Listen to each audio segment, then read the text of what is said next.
Thanks for joining us on this deep dive. It's been a pleasure.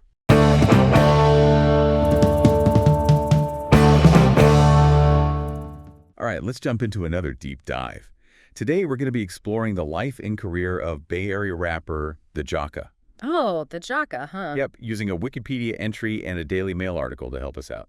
Interesting combination. It seems like it'll be quite the story. We'll be looking at his musical legacy, but also digging into the mystery surrounding his unsolved murder back in 2015. Ooh, okay, yeah. The Jocka story always gets to me, like the way it all comes together.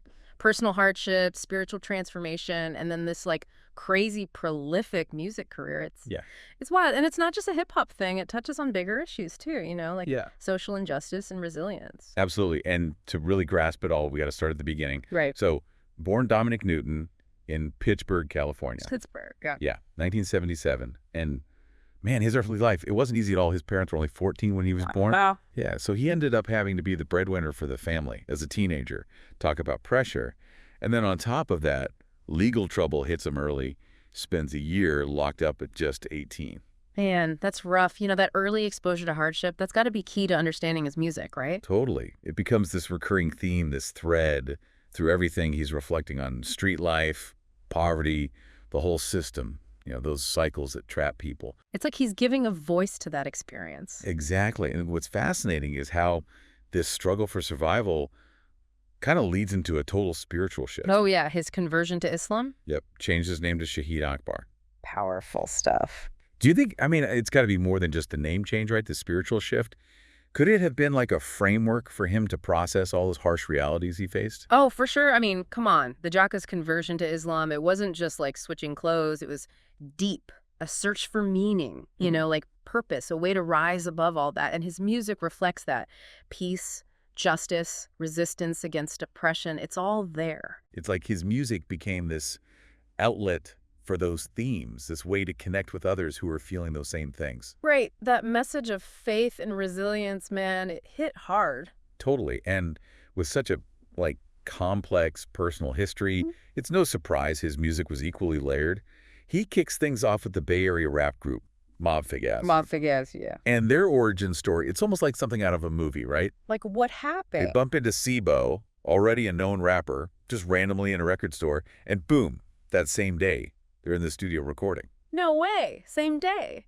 That's insane. That's the Bay Area scene for you, seizing the moment, that collaborative energy, it's infectious. Seriously, talk about being in the right place at the right time. They totally made the most of it, too. They end up on Sibo's album Till My Casket drops in '98, and then just a year later, their own debut album, Sibo's Mob Figaz, hits the Billboard hip-hop chart. Whoa, hold on. Billboard charts. That's huge, especially for a group that, formed out of nowhere. Right.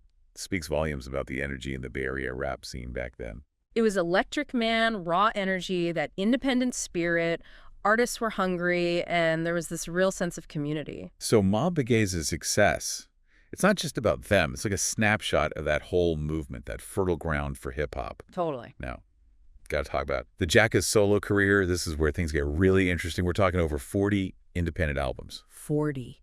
Wow. In just 14 years. That's like an album every few months? That's nuts. Some key ones to check out: The Jack of the Mob Figaz from 2001, Tear Gas in 2009, and then What Happened to the World. What Happened to the World? Yeah. And this one's heavy. It dropped just 2 months before his death in 2015. But think about it. To churn out that much music independently, it's more than just work ethic, right? Oh, yeah, definitely. There's a fire there, a creative drive that just wouldn't quit. And he finds incredible success doing it his way, manages to sell 30,000 units of his first solo album, all independently, with 60% of those sales coming from outside of California. He'll have 60% from outside California? That just blows apart the idea that you need a label to make it big. Right.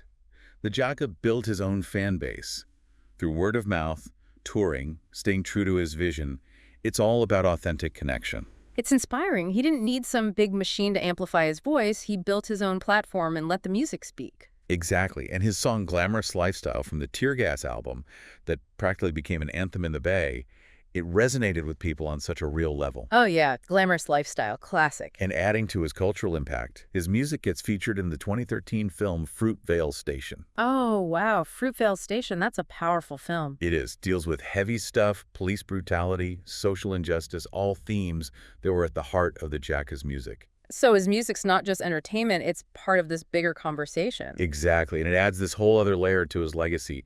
But then tragedy strikes. His life is cut short. February 2, 2015, fatally shot in Oakland. Man, it's heartbreaking. Such a contrast to the message of hope in his music. It happened at the intersection of 94th Avenue and MacArthur Boulevard. I know that area. According to a witness, he was shot in the head during a late-night jam session with friends. And to make it even more tragic, the murder's never been solved. No closure. That's got to be tough for his family and friends. Absolutely, and it raises questions, like what's being done to address violence in these communities? Right, like his unsolved murder is part of this bigger problem, gun violence. It disproportionately affects marginalized communities. We got to talk about that. We do, but his death, it wasn't just a statistic.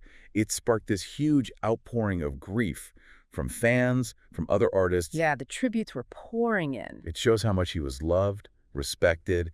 The rapper Freeway, who collaborated with the Jacka on an album just a year before, he posted this incredibly heartfelt tribute on Instagram. Really? Yeah, asking for forgiveness and mercy for his friend.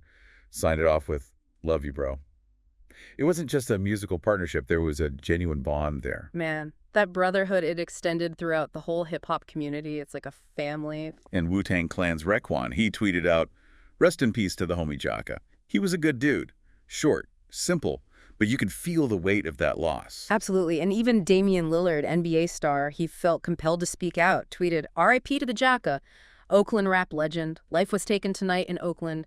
Got to do better toward our own man. It's a call for change, a sense of responsibility." It shows how these artists, they become symbols of their communities. They voice the hopes and frustrations of so many. Their loss is felt deeply. It's more than just entertainment. It's a representation of a shared identity. Right, and speaking of shared identity, both our sources highlight that the Jacka was a devout Muslim, went by his Muslim name, Shahid Akbar, for a large part of his adult life. Right, that's a core part of understanding his music, his whole worldview. Exactly, and it wasn't just symbolic, this conversion to Islam. It was a profound spiritual transformation. It impacted his heart, his relationships, his purpose. Definitely. His lyrics often explore these Islamic themes.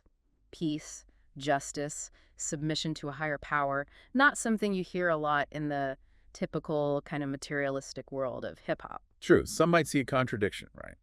His faith versus the realities of his life, the violence, the legal issues. Yeah, like how do those two things coexist? But maybe it's more nuanced than that. Maybe his faith was a source of strength, guidance, a way to navigate those complexities. I think you're onto something. It's easy to jump to conclusions, but the Jaka story reminds us that life is messy, and faith doesn't erase that mess. It helps you make sense of it. To find peace amidst the chaos. And we can't forget he was also a family man, a husband, a father. Right, it humanizes him. It adds another layer to his legacy, another dimension to the tragedy of his loss. It reminds us that beyond the stage, beyond the lyrics, there was a real person with loved ones, a family who lost someone precious. It really emphasizes that ripple effect of violence, how it extends outward, impacting families, communities, for years. Exactly. The Jacka's story, it's a stark reminder that violence isn't just numbers, it's about people, real human consequences. So let's shift gears a bit, dive deeper into his music. His work ethic was incredible.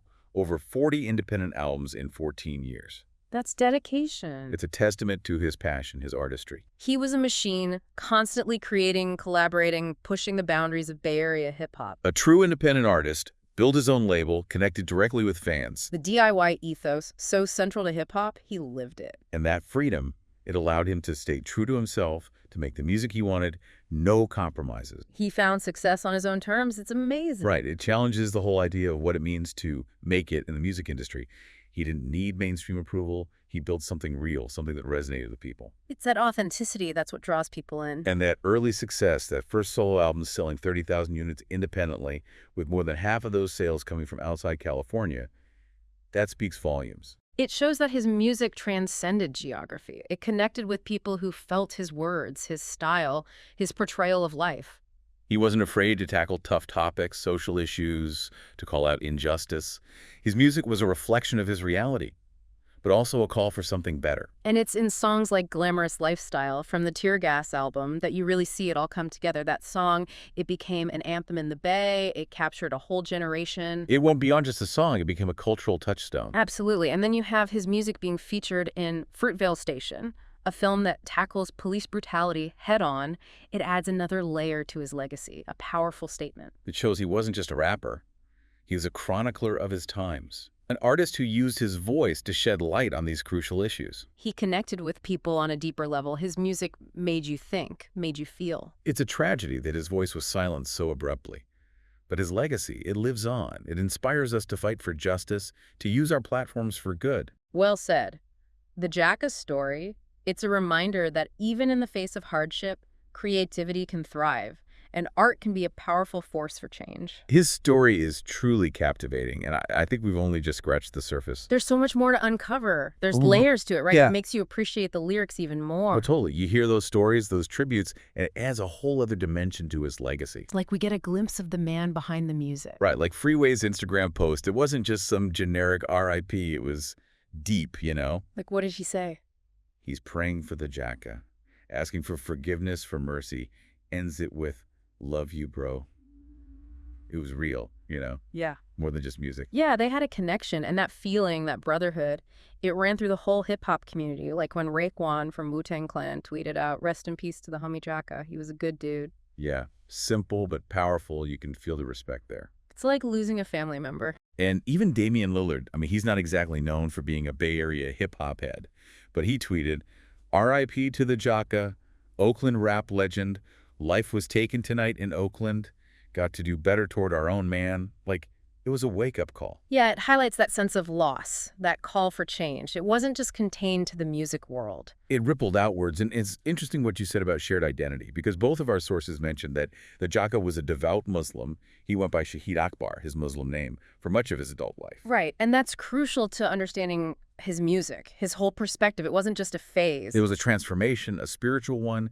It impacted everything, his art, his relationships, his sense of purpose. And his lyrics, right? They explore these Islamic themes, peace, justice, submitting to something bigger, not the usual hip-hop fare. Yeah, and some might see a clash there, right? His faith versus the reality of his life, the violence, the legal troubles. Like, how do those two things exist in the same space? But maybe it's not about contradiction. Maybe his faith gave him strength, helped to make sense of it all. It's a way to navigate those rough waters, to find something to hold on to. And we have to remember, he wasn't just an artist, a rapper. He was a husband, a father, a family man. It brings it home, you know?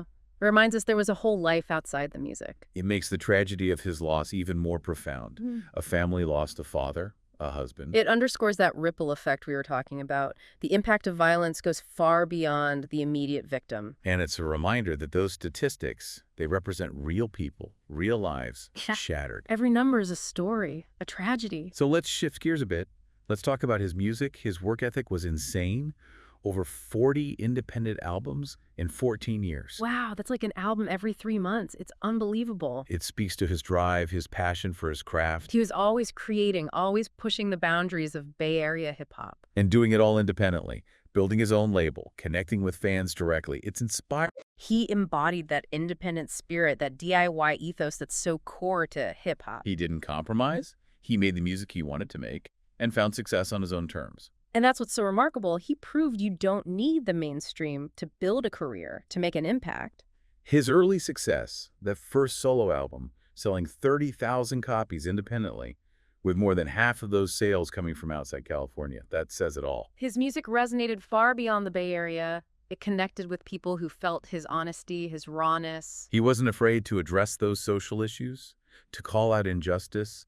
His music was a reflection of his life, but also a call for change. And Glamorous Lifestyle, that song from Tear Gas, it really captures that spirit. It became an anthem for a generation. It went beyond just music. It became part of the culture.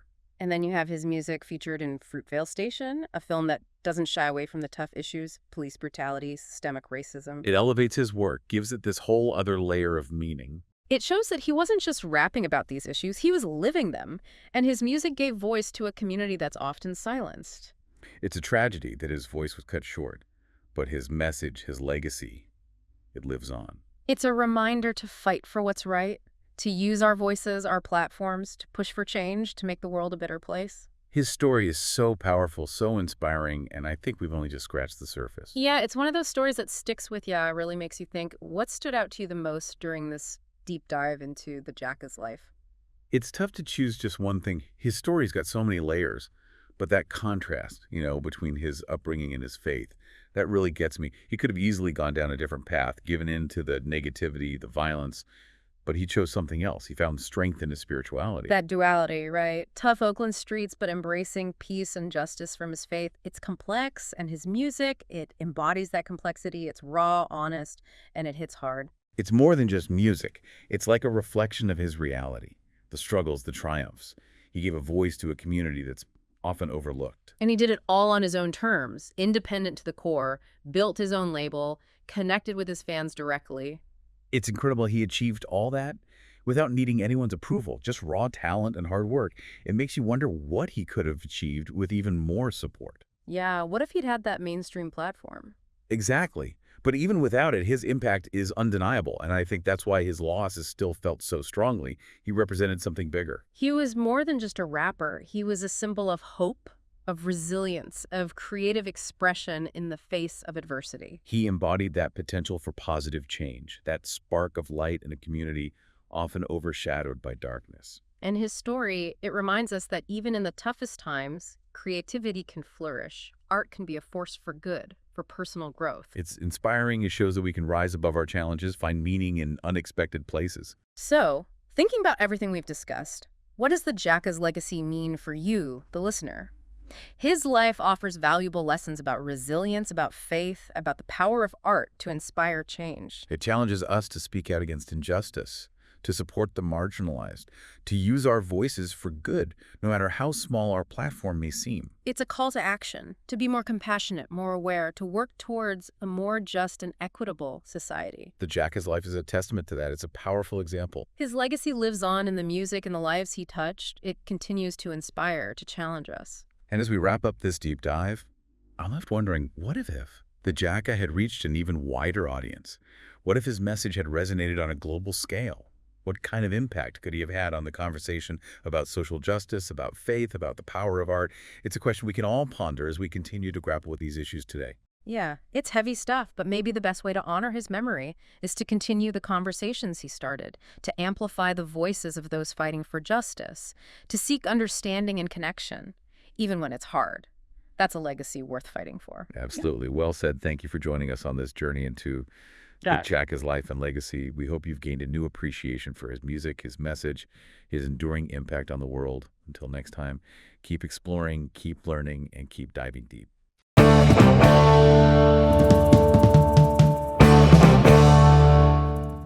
All right, so we're going deep on the name 50 Cent today. Yeah. So, you know the rapper, of course, but did you know there was like a first 50 Cent? The OG? Yeah, back in the 80s. Wow. His story is nuts. Yeah. Brooklyn in the 80s crime cash, and a nickname that's more myth than fact. Right. We're going through an excerpt from Wikipedia all about Kelvin Darnell Martin. All right. Ready to unpack it all. Absolutely. Kelvin Martin's story is fascinating, where true crime and pop culture collide. Yeah. Makes you think about how these legends get started, especially in a place like 80s Brooklyn. For sure. So picture this Fort Greene, Brooklyn, back when it was a little rough around the edges, Really? Yeah, Kelvin Martin, young guy, building his reputation. But it's that nickname 50 Cent that really sticks. Yeah. And the funny thing is, nobody seems to know for sure where it came from. That's right. A total mystery. Right. Some say he got the name because he'd rob anybody. Didn't matter if they had $1 or $100. Wow. Others say it came from some crazy dice game where he turned 50 cents into a ton of cash. Really? Yeah. And then there's that whole thing about his 5'2", 120 pounds maybe? Small guy. Yeah, almost ironic, he's 50 Cent, but he's this small, wiry dude. Yeah, it's that whole don't judge a book by its cover thing, right? Yeah. Small stature, but man, he commanded a presence. Oh, yeah. To get a nickname like that. And that name, whatever it really means, seemed to follow him everywhere. Rikers Island, back and forth between the Bronx and Brooklyn, a real product of his environment, Yeah. Especially with his grandmother, Irene Martin, raising him for a while. You can just feel that 80s Brooklyn in his story. Yeah, you get a real sense of the time and place. Yeah. And the more you learn about Kelvin Martin, the more mysterious he gets. All those stories about his nickname just make him even more legendary. Yeah. It makes you wonder if it was all intentional, like he was creating this myth around himself. Huh. So this is where the story gets a little dark. October 20, 1987, Kelvin shot in his girlfriend's building in Crown Heights. Uh, He fought for his life for 4 days at Kings County Hospital, but Tough. yeah. That's the reality of that world. Julio Wimo Acevedo ended up serving about 10 years for a manslaughter in Kelvin's death. Yeah. It's a reminder that actions have consequences, even in a chaotic world like that. It's heavy stuff, but Kelvin Martin's story, it didn't end with his death. It moves on. Yeah, fast forward to 2012, a documentary comes out called The Infamous Times, Volume 1, the original 50 Cent. I've seen that, That says something, right? definitely. This guy's life, short as it was, it still has an impact even decades later. And that's the big question, isn't it? Why does Kelvin Martin's story still resonate with us? Right. Is it the name, the mystery, the violence? Or is there something more, something about his life that speaks to bigger issues like poverty, ambition, the pull of the streets? That's what we're going to explore. So you really can't talk about Kelvin Martin without talking about Brooklyn in the 80s. Yeah. Fort Greene, where he spent a lot of his time. It was a totally different world back then. Not like all the, fancy places they have now. No, not exactly. Right. I mean, poverty was everywhere. Crime was just a part of life. And opportunities for young people were pretty much non-existent. Right. You can see how a guy like Kelvin, with not many options, might end up on the streets. It's like his environment really made him who he was, right? Absolutely. And Kelvin's story, it isn't just about Brooklyn in the 80s. Right. It's a bigger problem that we're still dealing with today. Poverty and crime, they're still happening in communities all across the country. Makes you wonder if things have really changed at all. Yeah, it definitely raises questions about how we solve these problems. Yeah. But Kelvin Martin's story, at least, reminds us that these are real people with complicated lives. Mm-hmm. People making tough choices in tough situations. So how do we square that, the darker side of his life, the robberies, the violence, with this image of him as like a folk hero, this almost mythical figure? Well, the documentary, The Infamous Times, it shows the reality of his actions. Yeah. It doesn't hide the pain he caused. It paints a picture of a flawed person. That's good. At least it's honest. Right. And that's important because it makes us think about his character, Mm-hmm. and the choices he made. It reminds us that things aren't always black and white. Right. Even someone involved in crime can be both a product of their environment and someone people look up to. And that nickname 50 Cent, that adds a whole other layer to it. Yeah. It went from being just a street name to a symbol of, being notorious and surviving. It's wild how that name became like a stamp of approval on the streets, like you were someone to be reckoned with. Right. And then you have the rapper, 50 Cent, who saw something of himself in Kelvin's story Oh, yeah. and took on that name. Talk about a legacy. That name became a legend on the streets and then a hip-hop icon. It just goes to show you the power of a name and how it can change meaning. Over time, Kelvin's story became like a blueprint for the rapper. Yeah. It represented this raw determination to beat the odds. But even with the documentary, there's still so many questions about Kelvin. Right. All the different stories about his name just make him even more intriguing. It's like an urban legend that keeps getting passed down. And every time someone tells it, it gets a little more exaggerated. Yeah. And in a way, that mystery reflects how complicated his life was. We may never know the whole truth, and maybe that's what keeps his story alive. It's a reminder that the best stories sometimes are the ones that leave us with more questions than answers. They make us think critically, look at things from different angles, and accept that life isn't always simple. So we've got this fascinating guy, Kelvin Martin, but his story, it's not all sunshine and roses, What's the big takeaway here? Why should anyone outside of Brooklyn even care about this? It's funny. Kelvin Martin's life, as messed up as it ended, it kind of gives us a look into some really big issues that are still around today. Like what? When we're talking poverty, the pull of street life, how some neighborhoods can feel like a pressure cooker, Yeah. This stuff didn't just disappear in the 80s. Right. It's like his story is from a different time, but the themes are still relevant today. We see the same things happening all over the place. Exactly. And it would be easy to just write Kelvin off as a criminal, end of story. Right.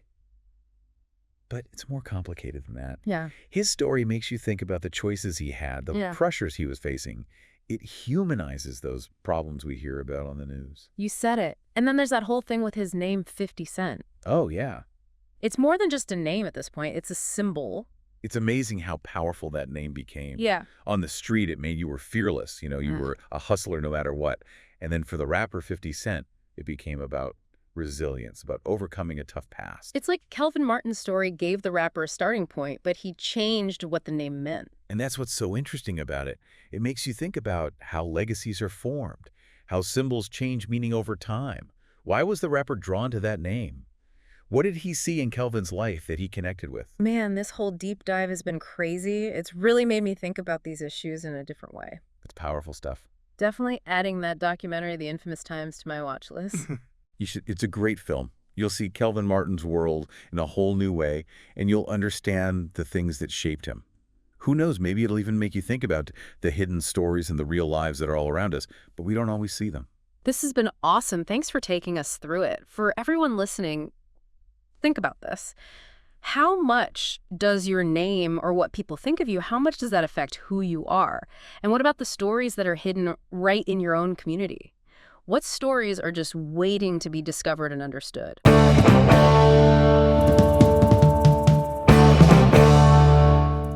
All right, so today we are going to be taking a deep dive into the story of Theodore Roe. Theodore Roe. Now, you might not immediately recognize the name, but stick with us because this is a fascinating story. Yeah. This is a man who ran a multi-million-dollar gambling empire in 1940s Chicago. Wow.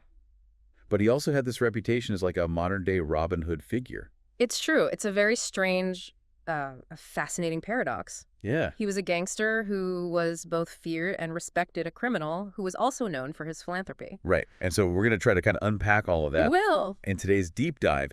And we're going to be using excerpts from Roe's Wikipedia page. That's right. To learn about this guy. Yeah, and I think one of the things that makes his story so interesting is that it really kind of flips the script on that typical gangster narrative. Totally. You know, we think about gangsters, we think about guys who, came from privilege, Right. had connections, they kind of, were born on third base. Right. Roe was not like that at all. Not at all, this guy. Was born to sharecroppers. He had no formal education and actually started his working life as a tailor. That's right, as a tailor. So how does a tailor become a kingpin in one of the most, Yeah, how does that happen? notorious cities in America? Well, so Roe's journey is really remarkable. He goes from the cotton fields of the South to the bustling streets of Detroit, and he ends up in Chicago on the South Side. Okay. And it was in Chicago that he encountered the world of policy. Okay. Now, policy was an illegal lottery that was incredibly popular, particularly in the Black community. Okay, now why was policy so popular? Well, you have to remember the historical context, for a lot of Black Americans during this time period. Yeah. Legitimate opportunities for economic advancement were really limited due to segregation and discrimination. Yeah. So policy offered a chance to win big, kind of a glimmer of hope. Right. In a system that often felt very rigged against them. So Roe sees an opportunity here. He does. Right. He sees this underground economy that's thriving, and he figures out a way to tap into it. That's right. He learns the ropes, working for another policy kingpin named Edward Jones. Edward Jones, okay. And together they built this massive network that by some estimates was bringing in $25 million annually by 1946. Wow. That's a lot of money. That's a ton of money, especially back then. Huge fortune, especially back then. Yeah. But that kind of success, it attracts attention. It attracts the wrong kind of attention, right? It attracts the wrong kind of attention. And in this case, it attracted the attention of the Chicago outfit. Uh-oh. The infamous organized crime syndicate that basically controlled the city. Right. Sam Giancana, who was a rising force in the outfit at the time. Okay. He sees Roe's operation as a potential gold mine. Right. And he decides he wants in. Yeah, I don't think he sent a polite invitation to a business meeting or something. The outfit did not Yeah. use those kinds of methods. They were much more brutal. In fact, they kidnapped Roe's partner, Ed Jones. Oh, wow. And they demanded a ransom for his release plus control of their entire gambling network. Wow.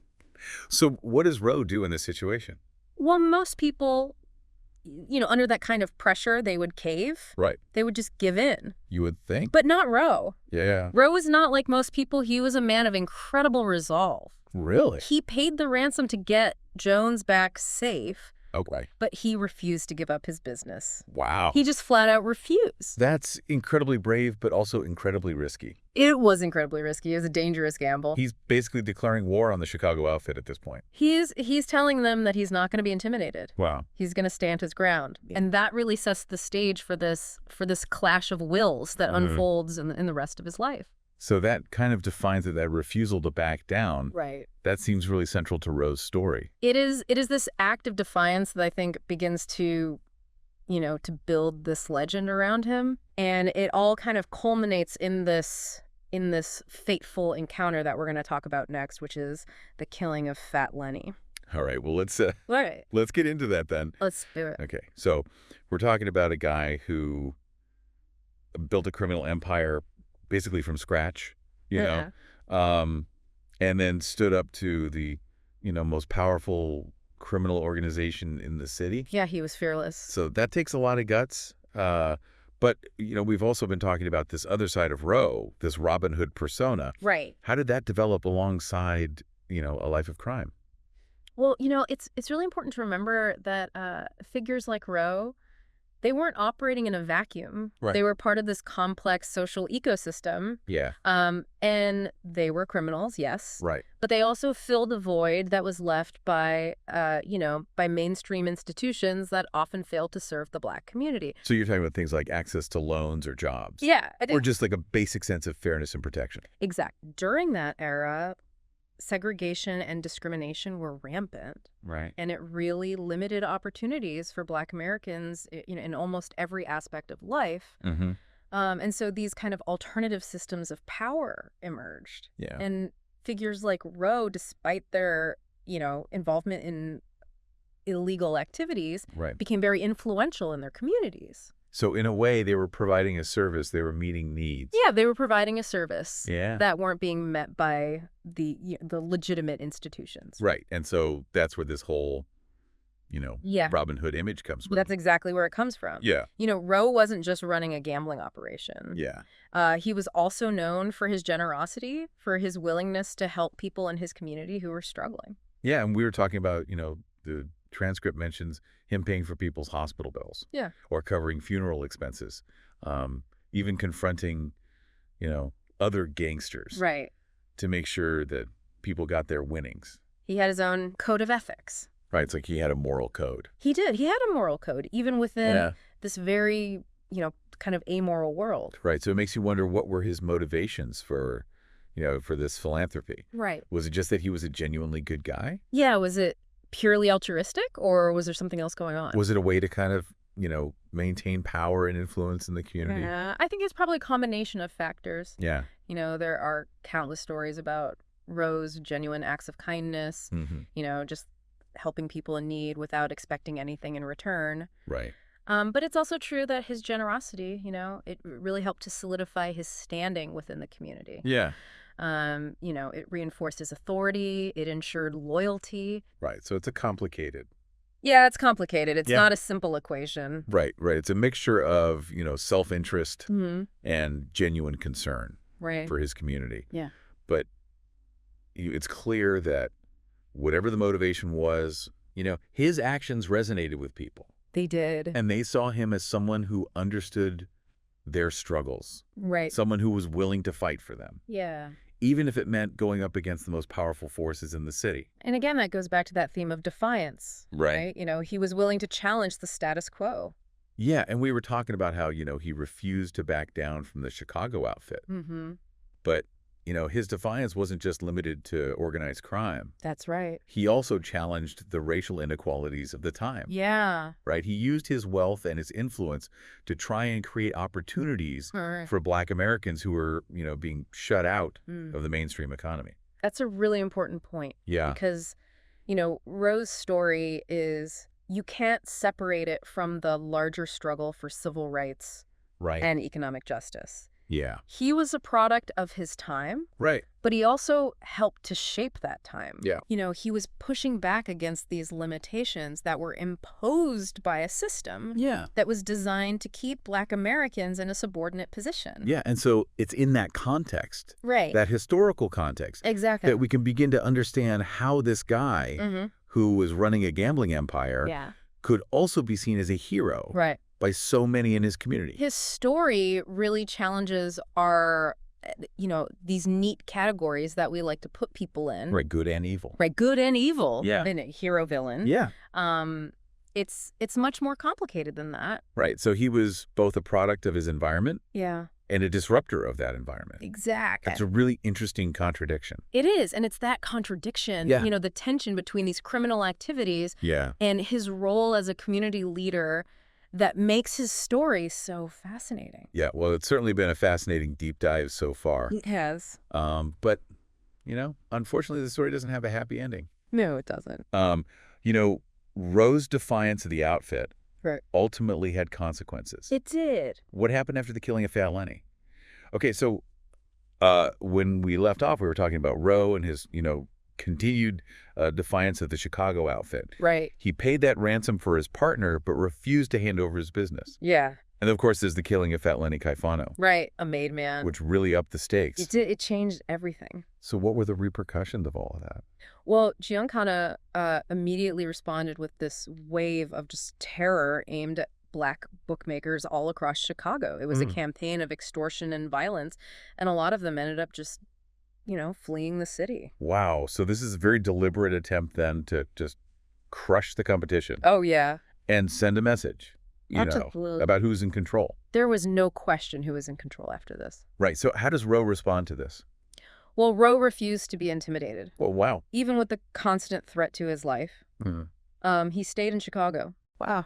And he just, carried on with his business. That's incredible. He just would not back down. But he was also diagnosed with stomach cancer around this time, right? Yeah, he was. So, talk about pressure from all sides. This was a period of just immense stress for Roe. Yeah. He's dealing with this life-threatening illness. Right.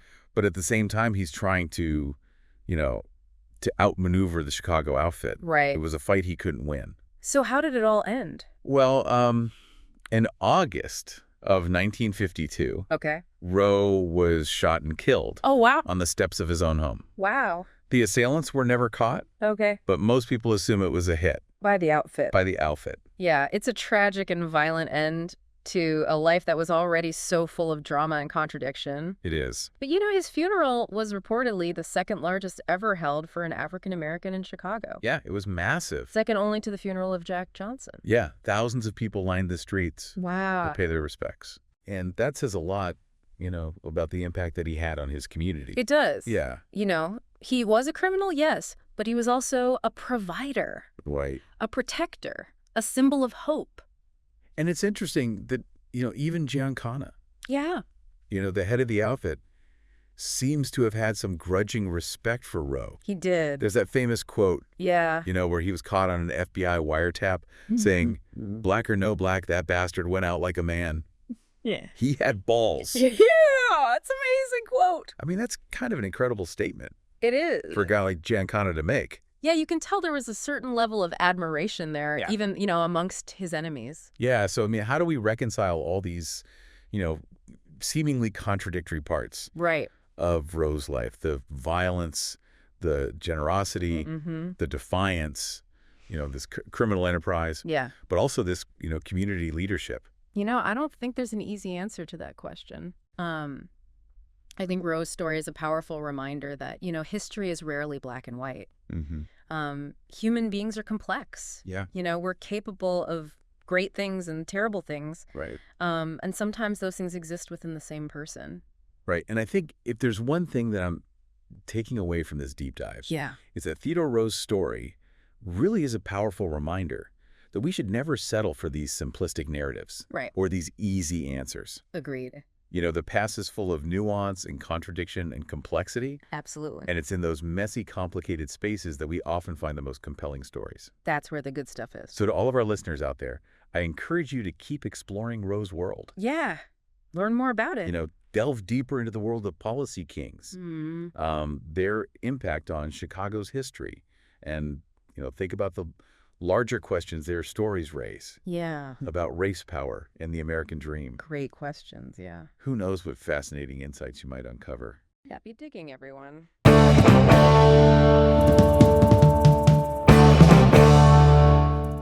All right, let's get right into it. Today we're taking a deep dive into a world that's well, it's usually the stuff of headlines, ripped straight from the news. Exactly. We're going deep, really deep into the world of the Rolling 60s neighborhood crips. Whoa. And we're doing it through well, it's called a superseding indictment.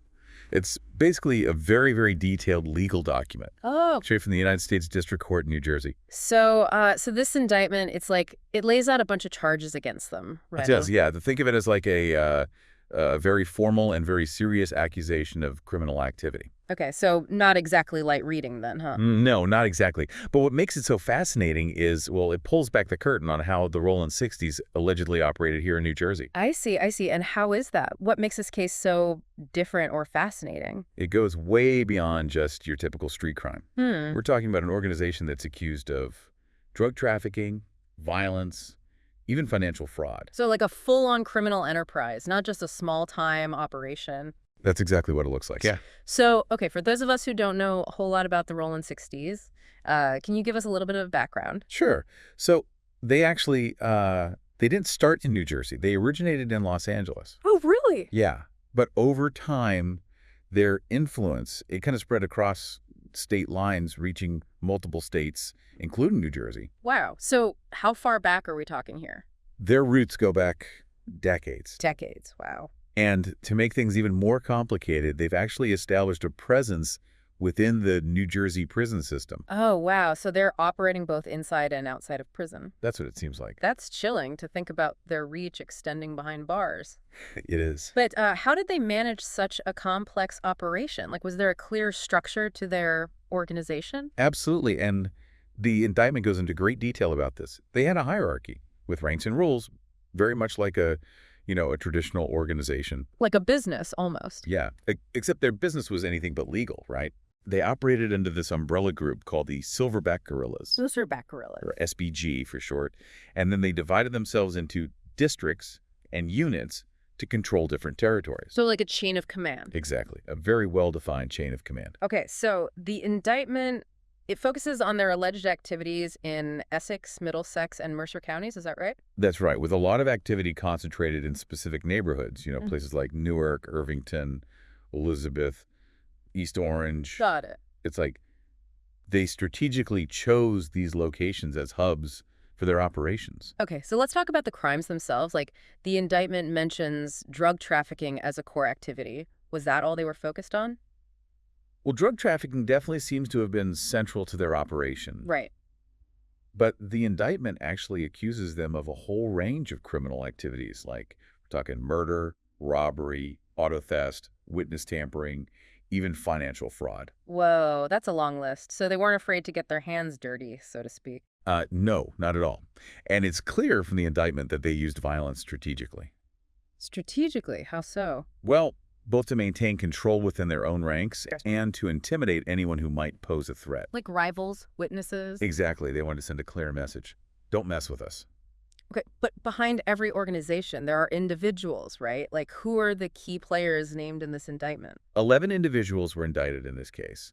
And the document, it lists both their real names and their street names. Oh, wow, like aliases? Yeah, aliases like, Freak, Lil Smith, Try Me, Sue Surf, G-Baby, and Gito. It's almost surreal to hear those names, like something out of a movie. It is. It gives you a real glimpse into that gang culture. Can you tell us a little bit more about some of the more prominent figures and their roles? Sure. So one of the key figures is Jason Franklin, also known as Freak.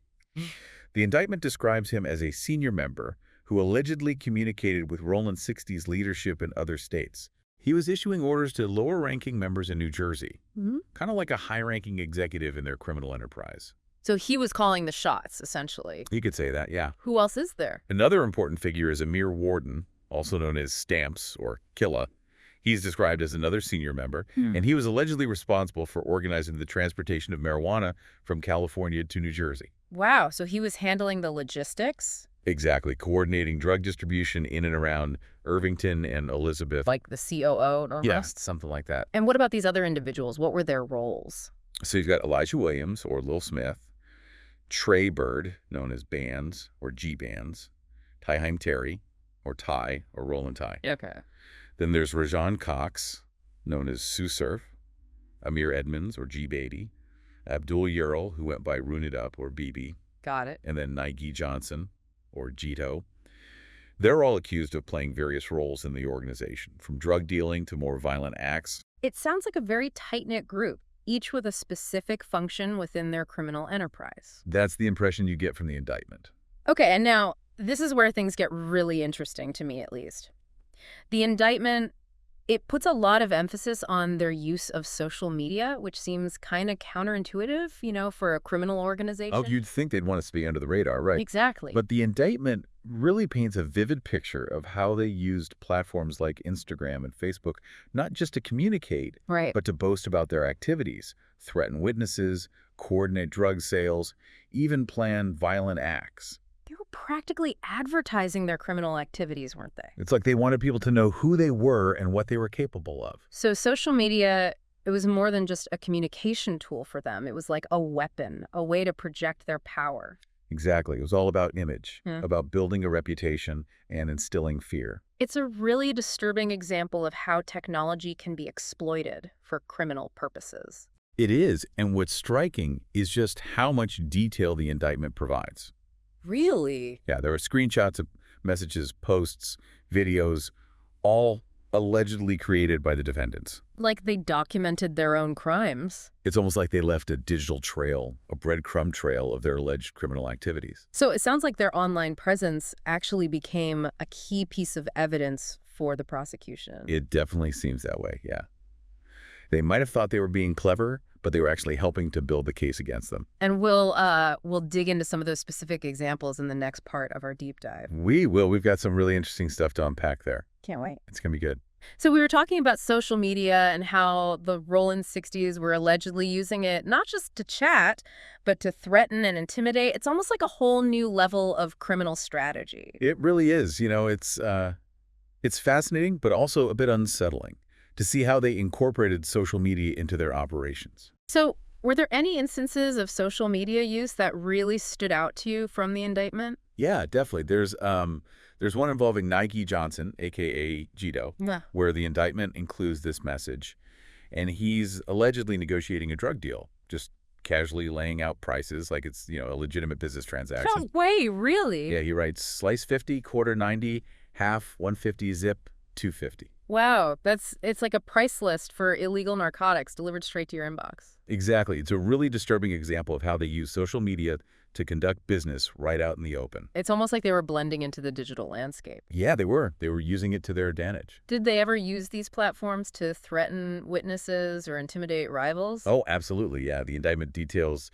how they use social media to taunt their rivals and discourage cooperation with law enforcement. Like what kind of things would they say? Well, there's this one chilling example where Williams allegedly sent a video depicting the shooting death of victim Nate to a member of a rival gang called the Jungle Boys, and he even added the message, "Now watch ya mans die again." That's just cold-blooded. It is. It shows a complete disregard for human life. They were intentionally using social media to instill fear and maintain control. Oh, yeah, for sure. Their online presence was clearly an extension of their real-world intimidation tactics. Speaking of real-world intimidation, the indictment outlines a number of specific criminal incidents, and these really highlight the dangerous nature of their alleged activities. Right, and one incident that I think really illustrates how they operated within the community involves Kareem Green, a.k.a. Trimey. The indictment accuses him of using Instagram to set up a drug deal, and he even provided the buyer with the address of a building in the Crescent Lane public housing complex. So they weren't just lurking in the shadows, they were embedded in the community. Exactly. They were using familiar locations to conduct their business. Which makes it even harder to combat, right? It does. It blurs the lines between their criminal enterprise and the everyday lives of residents. Let's talk about some of those other incidents outlined in the indictment. You mentioned earlier this string of carjackings and thefts allegedly committed by Tyheim Terry and other members in February 2021. Yeah, those incidents are really striking. They show a blatant disregard for the law and the safety of others. The indictment alleges that Terry, along with other members, carjacked a Kia Sorento and then, at gunpoint, stole a Volvo. At gunpoint, wow. Yeah, and it didn't end there. They allegedly used those stolen vehicles to go on this crime spree in West Orange and Orange, breaking into approximately 12 cars, and they even attempted another carjacking. It sounds terrifying. So it wasn't just about stealing cars, right? It was about the thrill, the power they felt in intimidating their victims. Yeah, and the use of firearms in those incidents, it just adds another layer of danger, a willingness to escalate the violence. Yeah, the potential consequences are they're huge. They are, and their alleged disregard for human life it's chilling. Were there any other incidents that really stood out to you in terms of their brutality? The indictment describes a series of shootings that really highlight the escalating violence associated with their alleged activities. For example, there's the shooting of victim 13, victim 14, and victim 15. The indictment alleges that Terry, Green, and another individual were driving around Newark in a stolen Honda, randomly firing shots at people on 3 separate occasions. It's like they were treating human life as a game, just firing their weapons without any regard for the consequences. It's a tragic illustration of the mindset often associated with gang violence. And the indictment goes on to describe an incident where shots were fired at a vigil for victim 8, the individual who was allegedly murdered in 2019. That's awful. Even a moment of mourning is disrupted by violence. It's this cycle of retaliation that seems to have no end. And social media played a role in that cycle too, right? It did, yeah. The indictment reveals that Williams allegedly used Instagram to mock one of the shooters involved in the visual shooting for only wounding someone in the leg. It's like they were glorifying the violence, encouraging more retaliation. It's just disturbing how social media becomes both a tool for inciting violence and a platform for boasting about their involvement. It's like this dangerous feedback loop where their online activity reinforces their offline behavior. So the indictment does an incredible job of revealing the dark side of this criminal organization. But what about the other side of the story? Like, how did law enforcement manage to build such a comprehensive case against the Rollin 60s? That's where things get really interesting. The indictment, it actually highlights the investigative techniques used by law enforcement, and it showcases the effort and resources involved in dismantling a criminal organization like this. So what strategies did they use? Was it just good old-fashioned detective work, or did they have to employ some more modern techniques? It was a combination of both. The indictment mentions surveillance, wiretaps, social media monitoring, all working together to build this case. So a multi-pronged approach, leveraging both traditional and modern investigative techniques. Exactly. They had to be adaptable, resourceful, to keep up with the Rollin 60s, especially with their use of social media. It sounds like a massive undertaking. It was, and the indictment provides this fascinating glimpse into the complexity of modern law enforcement. But we've covered a lot of ground in this part of our deep dive. Why don't we take a break, and when we come back, we'll explore the investigative side of this case in more detail. Sounds good to me. So we've really gotten a good look at, the criminal activities of the Rollin 60s, but now I want to know more about how the police were able to build this case against them. It was definitely a complex operation, and just the amount of evidence they have is pretty impressive. Yeah. It seems like investigators really took their time to document everything. So what were some of their key strategies? What did they do to crack this case? Well, like we talked about before, they used a bunch of different techniques. Right. Traditional methods like surveillance, Mm-hmm. but also newer technology like wiretaps and social media monitoring. It's like they had to be adaptable to keep up with the Rollin 60s, especially since they were so good at using social media themselves. Exactly. And it seems like all that social media use really backfired on them. Yeah. Because the indictment has tons of screenshots of messages, posts, videos, all created by the defendants. Wow. It's almost like they handed the prosecution all this evidence on a silver platter. So their confidence in using social media really blew up in their faces, huh? It seems that way. Yeah, they might have thought they could operate freely online, but they forgot that anything you post can and will be used against you, right? Right. So it wasn't just social media, though, right? What other techniques did law enforcement use? Well, they use wiretaps too, which means they were listening in on their phone calls, Oh, wow. gathering evidence of their conversations and their plans. So they were right there in their inner circle. Pretty much. And they also used physical surveillance too, like Mhm. actually following them around Mm-hmm. to track their movements and see who they were meeting with. It sounds like they really threw everything they had at this case. They did. It was a major undertaking involving a lot of different law enforcement agencies working together. This case is really a good example of just how complex modern law enforcement is. Yeah, they had to be tech savvy, adaptable, and good at working with other agencies to take down groups like the Rollin 60s. So we've seen the crimes, the people involved, the investigation, but what does it all mean for us listening? What can we take away from all of this? Well, I think it raises some big questions about how organized crime is changing with technology Right. and what law enforcement needs to do to keep up. They have Mhm. to be proactive, innovative, work together.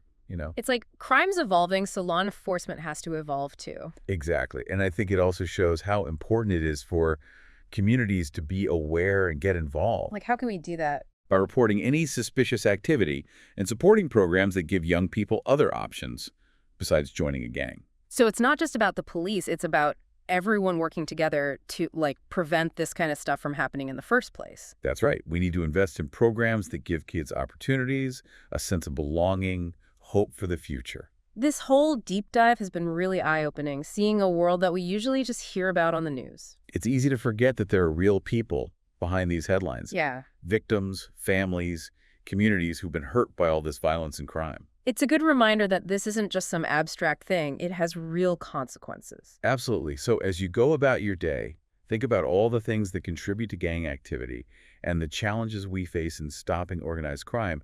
It's a conversation we need to keep having, and it's something we all have a role in addressing. Thanks for joining us for this deep dive into the world of the Rollin' 60s. Until next time, stay curious and keep exploring the world around you.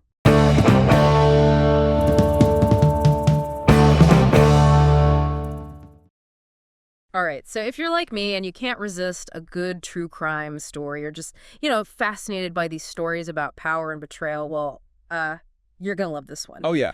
We're going deep, deep into 1970s Harlem. Okay. The world of Leroy, Nicky Barnes, you might know him as Mr. Untouchable, Wow. built a heroin empire Yeah. so powerful it seemed like, well, nothing could touch him. Right. But today we're really focusing on the man who, maybe unknowingly, Right. held the key to Barnes's downfall, Wallace Rice. Interesting. What's so intriguing about Barnes's organization, though, is that it wasn't just like a random group of criminals, right? Right. They called themselves the Council, Okay. with only 7 members, Wow. operating with a level of structure and discipline. I mean, it rivaled a legitimate business. Like a board of directors, Yeah. almost. Almost. Yeah. Yeah. So, exclusive club, right? Yeah. Nicky Barnes at the helm, of course. Barnes. And then you had Joseph Jazz, Hayden, Wallace Rice, the man of the hour. Right. Thomas Gapps Foreman, Ishmael Mohammed, Frank James, and Guy Fisher. So these weren't just like any names. Yeah. These were the architects of a sophisticated operation that controlled a lot of the heroin trade in Harlem. Oh, yeah, absolutely. And, in a world like that, trust is everything. It's the most valuable currency. Oh, for sure. You got to know who's got your back, who won't, flip on you Yeah. when the stakes are high. But we're going to see that trust, it can be a double-edged sword. Right. Especially when you throw in power, money, personal vendettas. Yeah. All that, It gets messy. it always does. So let's kind of like set the stage here, right? Okay. For the unraveling of Nicky Barnes's empire, picture Wallace Rice driving through the city, probably feeling pretty good on top of the world, Yeah. and suddenly he gets pulled over. Okay. 2 officers, Dunphy and Orenberger, Right. New York City Police Department, citywide anti-crime squad. Wow. Sounds serious. Right. Yeah. Sounds like a routine traffic stop, right? You would think. You would think. Until they search his car and find over 2 kilos of heroin. Whoa, that's a major bust. Yeah, this is not small potatoes. This is a major bust that hints at, something much bigger going on. Right. This arrest, I mean, this was a turning point. Okay. So Rice gets prosecuted by Assistant District Attorney Keith Krasno, and ultimately he's sentenced to life in prison, January 12th, 1984. Wow. But here's where it gets really interesting. The tip that led to Rice's arrest, well, it's believed to have come from Nicky Barnes himself. Wait, hold on. Nicky Barnes, the leader of the council, the guy who built this whole thing, he ratted out one of his own? That doesn't make sense. Yeah, it's a bit counterintuitive. What could possibly make him do that? Well, it seems that Barnes, while he was behind bars himself, Okay. he started to suspect that his trusted associates weren't so loyal. He found out they were mismanaging his assets. Really? They stopped paying his legal fees. Come on, that's cold. And to add insult to injury, Guy Fisher, one of his closest guys, was having an affair with Barnes's girlfriend. Oh, man. Yeah, Wasn't there like a strict rule against that? absolutely. A code of honor within the council? No sleeping with another member's wife. Oh. Cardinal rule, apparently. Oh, wow. Yeah, in their twisted world. Yeah. And, Fisher breaking this code, well, it just added fuel to the fire. Barnes was already angry and resentful, and this just pushed him over the edge. So Barnes, feeling totally betrayed, enraged, he decides to play the ultimate revenge card. Yep. He becomes an informant. Wow. Not only giving up the names of those who wronged him, Right. but potentially like dozens of others involved in his operation. He wasn't just cutting ties, he was burning the whole house down. You got it. This wasn't just a few low-level players. Right. We're talking Barnes handed over 109 names to the authorities. 109. 109, including 5 members of his own council Oh, wow. and even his own wife. Talk about a scorched earth policy. I mean, it really shows you how deep his anger was and the reach of his organization. 109 names. That's mind-boggling. What does that tell us about the true scale of Barnes's operation? The power that the council had? I mean, was he more than just a Harlem drug lord? Yeah, it gives you a glimpse into how deeply embedded they were in the community. I mean, we're talking a vast network, from street-level dealers all the way up to high-level suppliers and distributors, all connected to Barnes. And his knowledge, his willingness to expose this whole network, it speaks volumes about the control he had. It's like almost hard to grasp the scale of it. But before we get ahead of ourselves, let's focus on that pivotal moment. Barnes's decision to turn informant. I mean, what led him to that point? Was it purely revenge, or was there something more at play? To understand that, I think we need to delve into Barnes's psyche a little bit, explore his motivations, and examine the circumstances that pushed him to betray the people he once considered his family. And that's where we'll pick up in part 2 of our deep dive. Okay, so we're back and we're, still trying to figure out Nicky Barnes. We're trying to figure out the council. But really, it comes down to this question. What drove Mr. Untouchable to become, well, Mr. Informant? I mean, he had it all, right? An empire, a code, a brotherhood, Mhm. and he blew it all up. I mean, yeah, put yourself in his shoes for a second. You're Nicky Barnes, right? Yeah. Facing life in prison, abandoned by the guys you trusted, and you realize that your world, this world you built, is crumbling around you. I mean, you're going to start making some pretty extreme decisions. Yeah, no, totally. And we talked about the betrayal. I mean, his assets mismanaged, legal fees unpaid, and then just the ultimate, slap in the face, Guy Fisher and the girlfriend. But was it all just revenge? Just an eye for an eye? I mean, revenge was definitely a factor, right? But Barnes, he was a pragmatist too, always playing a high-stakes game, and he knew the rules. So by cooperating, he was, I don't know, kind of making a deal with the devil, hoping to salvage something from the wreckage. A deal with the devil, huh? But what was he hoping to gain? I mean, what could the authorities even offer a guy like Barnes? He built an empire on breaking the law. Right. Well, this is where the whole concept of witness protection comes in. Basically, the government gives you a new identity, relocates you, protects you when you testify against dangerous criminals. Risky move, sure, but for someone like Barnes, facing life behind bars, it might have seemed like the only way out. So he trades his empire for a shot at a new life, albeit a life, living in the shadows. That's a wild twist. But what about the immediate aftermath? What happened in Harlem when the news broke that Mr. Untouchable was actually, well, an informant? Chaos. I mean, the council, the undisputed rulers of the Harlem underworld, they fractured. Arrests, trials, the streets that Barnes used to control, they became a battleground for all these rival gangs trying to grab power. It was like a shockwave just ripped through the community. What about those 109 names that Barnes gave up? I mean, was everyone he named convicted? Well, his testimony led to charges against 44 other traffickers. 16 ended up being convicted. So yeah, it was a huge blow to organized heroin trafficking in Harlem, but it also raised a lot of questions about the war on drugs. Oh yeah, the war on drugs. Definitely got to talk about that. I mean, Barnes's case happened during a really turbulent time in America, right? So how did his actions, the betrayal, the whole takedown of his organization, how did that fit into the larger story of the war on drugs? Well, it's complicated. Some people saw Barnes cooperating as a win, right? Like, finally, law enforcement was making progress against organized crime. But then other people criticized the deal, saying it legitimized a dangerous criminal set a bad precedent. Sounds like a real moral dilemma. I mean, you've got this ruthless criminal who, made money off the suffering of others, but then his cooperation took down this massive drug network. It's tough. Exactly. And you see that in how the public reacted to Barnes. Some saw him as a straight-up villain, getting what he deserved. Others, maybe the people who saw the effects of heroin firsthand, they felt a sense of relief, like, finally, this reign of terror is over. It's like history's never black and white, is it? It's shades of gray, competing stories, unintended consequences that just ripple out and shape things in ways you can't predict. Yeah, you hit it right on the head. Barnes' story is the perfect example of that. He was a product of his time, but he shaped it too. A man whose actions had consequences that we're still debating today. So we've talked about why Barnes flipped, the immediate fallout, how it all ties into the war on drugs. But what about the long-term impact? What's the legacy of Nicky Barnes, Mr. Untouchable turned Mr. Informant? That's what we're going to get into in the last part of our deep dive. We'll look at the ripple effects of his actions, why his story still fascinates and, provokes us.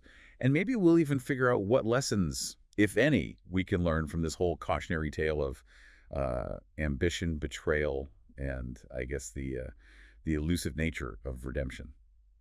Welcome back to our deep dive into Nicky Barnes and the council. It's a wild story, right? We've talked about his rise, the structure of it all, and the betrayal that brought it all down. But now I think in this last part, we got to look at like the lasting impact, right? What does it all mean? What does Barnes's story tell us about, human nature? Yeah, it's easy to focus on the immediate aftermath, like you said, the arrests, the trials, the power shifts. But I think, the real story unfolds later. In the years that follow, the little changes, the unintended consequences that ripple out. So what were those ripples in Harlem? I mean, did taking down Barnes's network actually make a difference in the fight against drugs? Well, it's tough to say for sure. I mean, yeah, there was disruption, supply chains broken, key players off the streets, law enforcement got a lot of intel. But didn't that film, Mr. Untouchable, I think it came out in 2007, didn't it suggest that maybe taking Barnes down wasn't, the victory everyone thought it was? Yeah, it kind of sparked this debate, right? Yeah. Did Barnes being gone actually help Harlem? Or did it just create this void, that was quickly filled by new players, maybe even worse than the ones before? It's a question that comes up a lot when you're fighting organized crime. Yeah. Are you really fixing the problem? Or just changing the faces? Yeah, that's a tough one to think about. It makes me think about the war on drugs, which was, going on during all of this. Did Barnes's case actually have any impact on that bigger picture? Barnes's story, in a way, became like this microcosm of the war on drugs. Mm. It highlighted the contradictions, Hmm. the complexities. You had this focus on arrests, on incarceration. But was that really addressing the root causes of drug use, of trafficking? Was it creating a system where informants, even guys as deep in it as Barnes, were seen as, I don't know, like necessary evils? And you got to remember, Barnes wasn't just any informant. He was a master manipulator, playing the game from behind bars. Makes you wonder about the ethics of making deals with a guy like that, even if it means you get some short-term wins. For sure. And it's a debate we're still having today, right? How far should law enforcement go? When does the pursuit of justice, become compromised by the methods? No easy answers there, but Barnes's story, it forces us to ask those questions. It's a story that really sticks with you. This guy who seemed untouchable, larger than life, brought down by the very things that made him powerful. Greed, betrayal, that hunger for power that just ate him up in the end. Yeah, and it shows that even in that world, in the criminal world, where loyalty and ruthlessness go hand in hand, human emotions, jealousy, rage, revenge, they can be just as powerful as any weapon. So as we wrap up our look at Nicky Barnes and the council, I think we're left with a question for you, for everyone listening.